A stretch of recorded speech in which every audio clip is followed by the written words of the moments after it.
வணக்கம் friends, welcome to round about Gates YouTube channel. எல்லாரும் எப்படி இருக்கீங்க? நல்லா இருக்கீங்களா?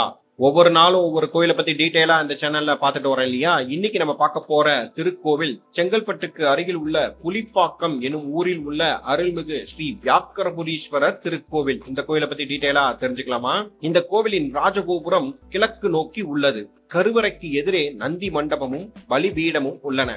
மலையில் பதஞ்சலி முனிவர், ஆனந்த விநாயகர், சுப்பிரமணியர், வியாக்கிரபாதர் சித்தர் பீடம், பைரவர், நவக்கிரகங்கள், போதி மரத்தடியில் விநாயகர், சண்டிகேஸ்வரர், அம்மன் கோவில் சன்னதி உள்ளது. கோஷ்டத்தில் விநாயகர், விஷ்ணு, பிரம்மா, துர்க்கை ஆகியோர் உள்ளனர். கோவிலுக்கு அருகில் ஸ்ரீ ராகவ சுவாமிகளின் ஜீவசமாதி உள்ளது. இந்த கோவில் செங்கல்பட்டுக்கு அருகில் உள்ள புலிப்பாக்கத்தில் ஒரு சிறிய மலையின் மீது அமைந்துள்ளது.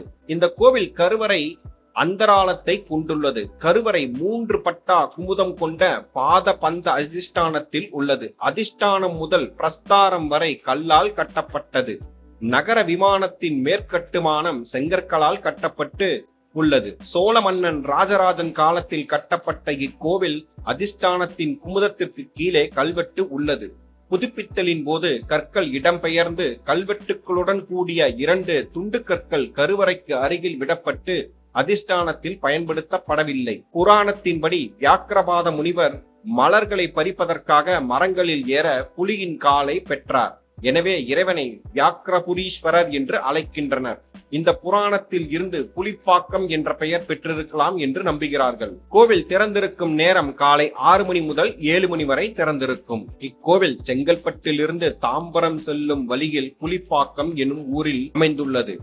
புலிப்பாக்கம் டோல் பிளாசாவில் இருந்து சுமார் 1 கிலோமீட்டர் பயணித்தால் இந்த கோவிலை அடையலாம். அருகில் உள்ள ரயில் நிலையம் செங்கல்பட்டு, அருகில் உள்ள விமான நிலையம் சென்னை.